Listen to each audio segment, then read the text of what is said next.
Welcome to another deep dive. This time we're looking at something especially relevant to you as university presidents, Oh, maximizing research impact. We're going to be dissecting an open letter by Dr. Ari Masudi.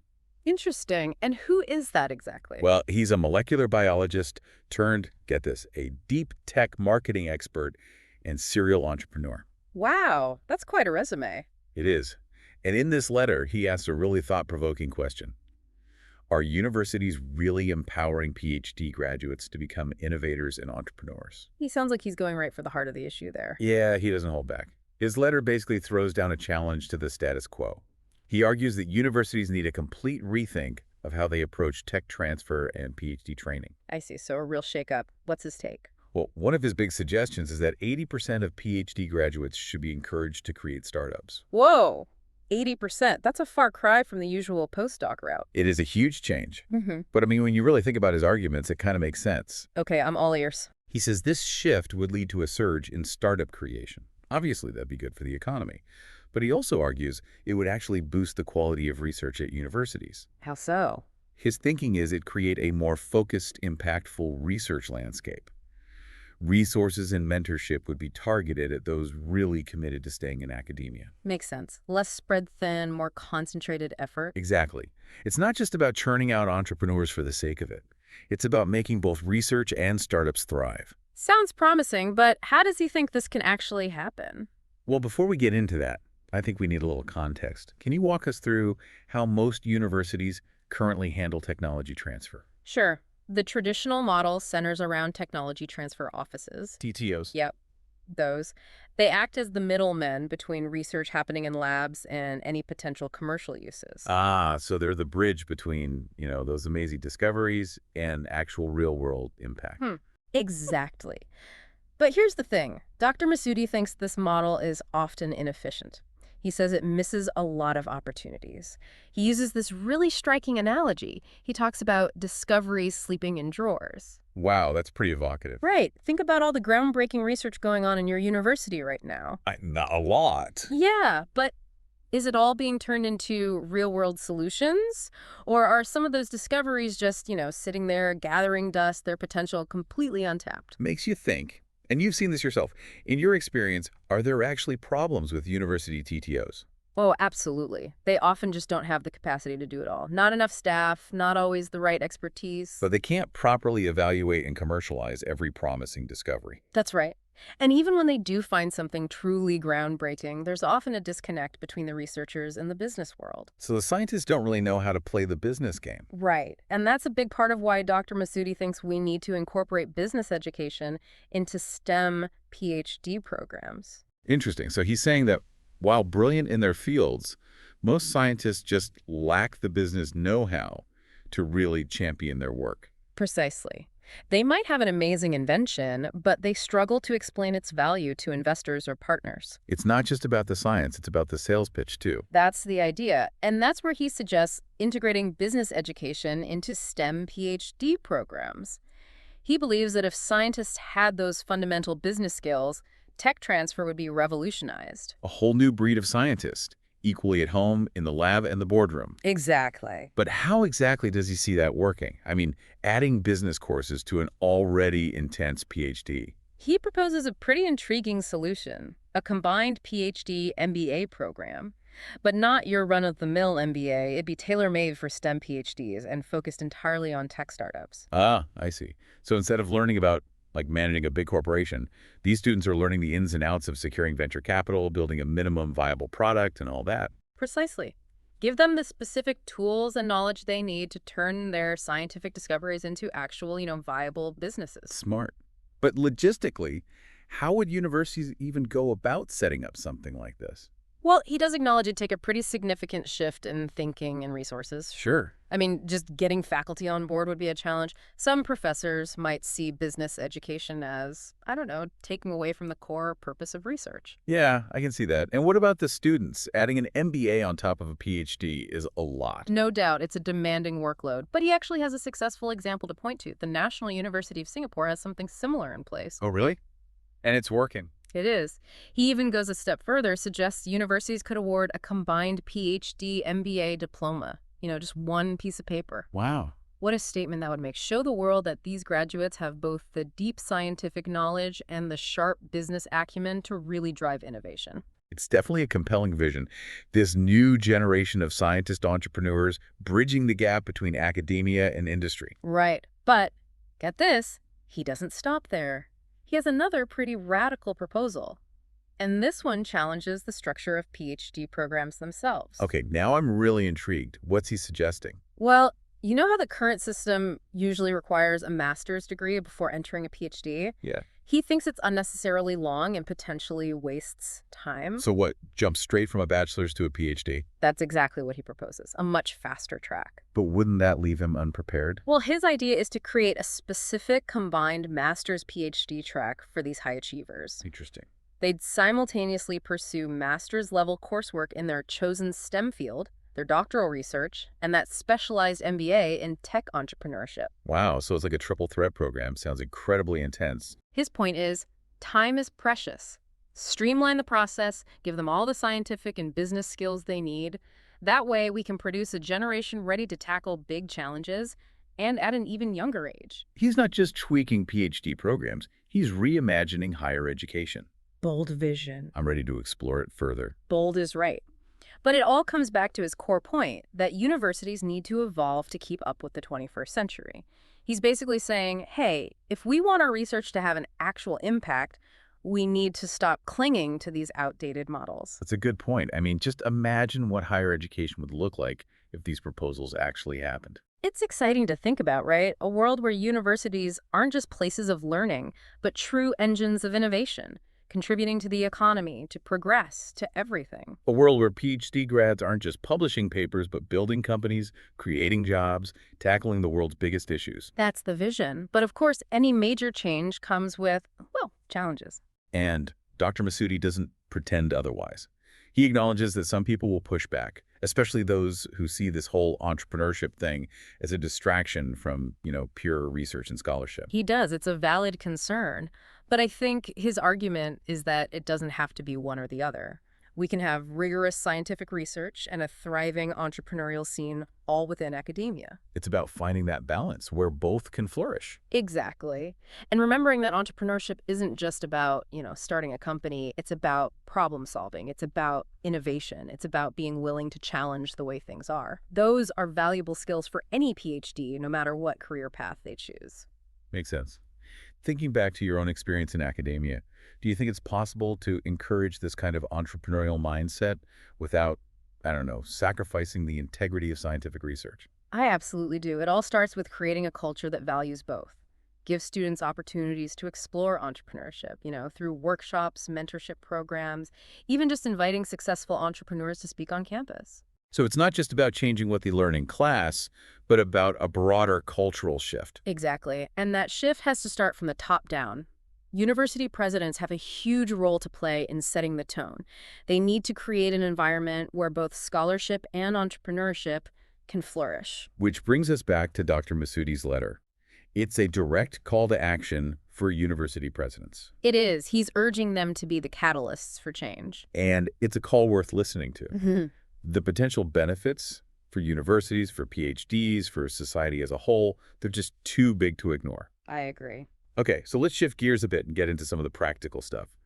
Let's say you're a university president and you're interested in this vision of a more entrepreneurial academia. What's the first step? Well, I think you start by taking a good hard look at what's already happening in your institution. How well is your TTO actually functioning? Are there any roadblocks, anything slowing them down? How much interest in entrepreneurship is there among your PhD students? So gather data first. Understand the lay of the land before making any big changes. Exactly. Once you know where you stand, then you can start exploring some pilot programs.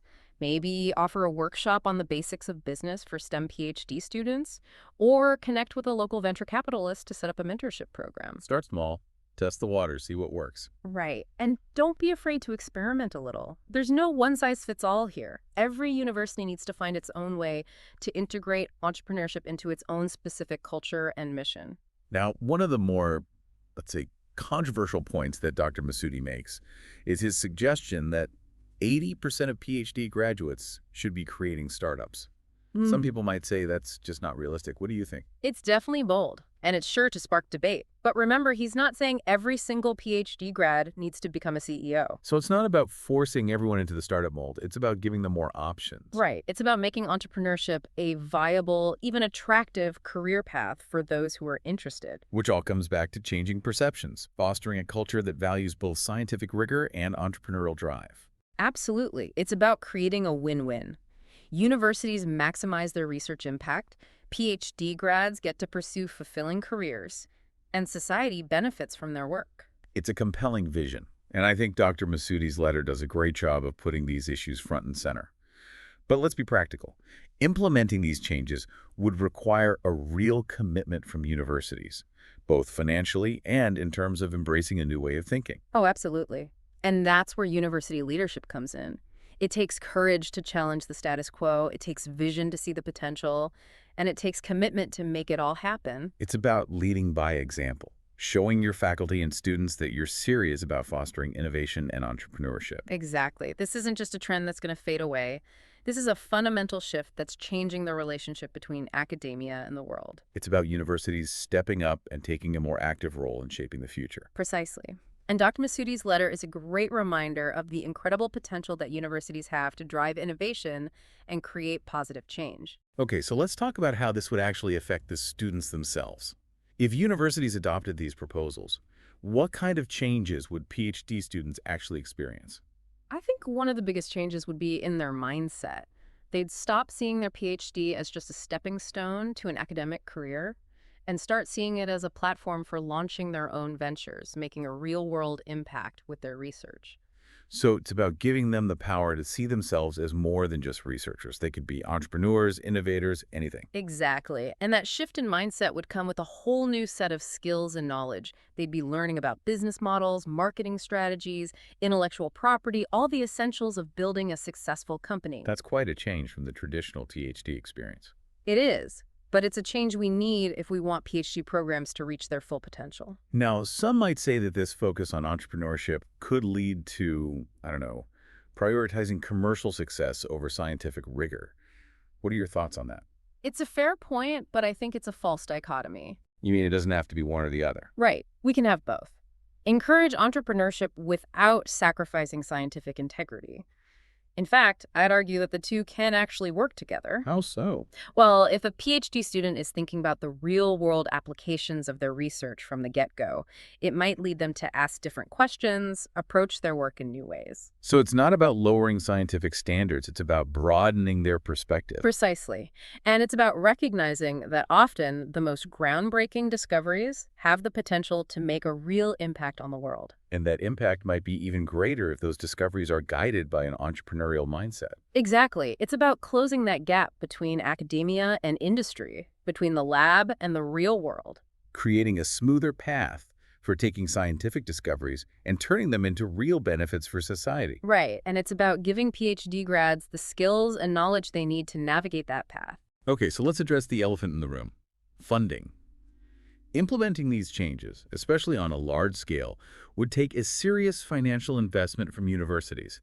Where would that money come from? That's the big question, isn't it? And there's no easy answer. But it's important to remember that this is an investment, not just an expense. You mean it has the potential to pay off in the long run? Exactly. If universities can successfully create a more entrepreneurial culture, it can lead to more tech transfer, more licensing deals, more spin-off companies, and ultimately, more revenue flowing back into the institution. So it's a cycle. Investing in entrepreneurship leads to financial returns, which can then be reinvested to further support innovation. Exactly. The old model of relying solely on government funding and tuition just isn't sustainable anymore. Universities need to diversify their revenue streams, and entrepreneurship is a big part of that. Absolutely. And it's not just about the money, it's about reputation too. If a university is known for innovation and entrepreneurship, it attracts the best faculty, the brightest students, and more research funding. So it's a win-win-win for the university, for the students, for everyone. Exactly. And I think that's why university presidents should really pay attention to Dr. Masoudi's proposals. It's not just about doing something different, it's about doing something better. It's about embracing a new vision for higher education, one that's more dynamic, more impactful, more in tune with the 21st century. Absolutely.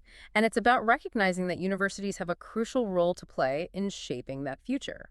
So to wrap up this part of our deep dive, let's recap the key takeaways. Dr. Masudi's open letter is a call to action for university presidents. It's time to rethink how they approach technology transfer and PhD training. He's urging them to create a more entrepreneurial environment, one where PhD graduates have the power to turn their discoveries into real-world solutions. He's proposing some pretty big changes, like that combined PhD MBA program and a faster track for high-achieving bachelor's students to go straight into PhD programs. He acknowledges the challenges, but he also highlights the potential benefits, not just for the universities, but for society as a whole. And now, let's move on to the final part of our deep dive. We're going to explore some concrete steps that university presidents can take to actually implement these changes. We'll also look at some potential roadblocks they might encounter along the way.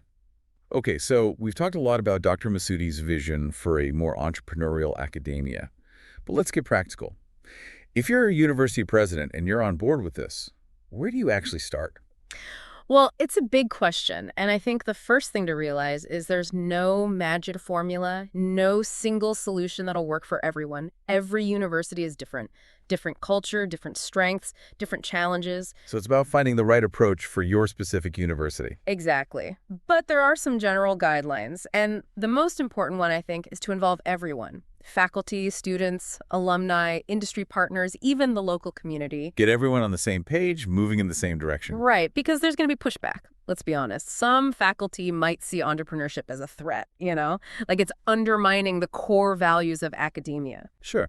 And some students might be hesitant to step off that traditional academic path. Exactly. So you need to communicate clearly and openly.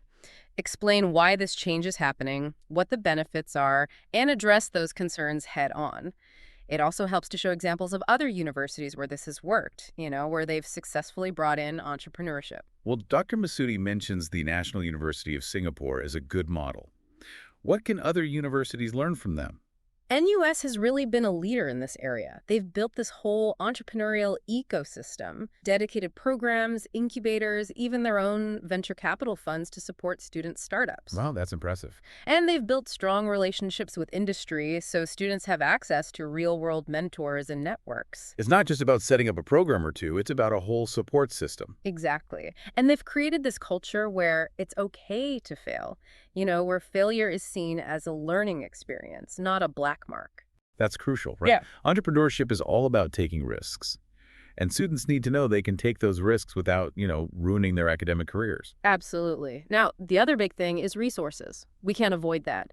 Fostering entrepreneurship takes money. And that investment comes in many forms, right? Hiring staff, creating programs, providing seed funding for startups. Exactly. And you have to be smart about how you use those resources. Don't try to do everything at once. Start small, focus on your strengths, and build from there. Prioritize and be realistic about what you can achieve with what you have. Right. And then there's the curriculum itself. How do you actually work entrepreneurship into existing PhD programs? Dr. Masudi talks about that combined PhD MBA program. Right.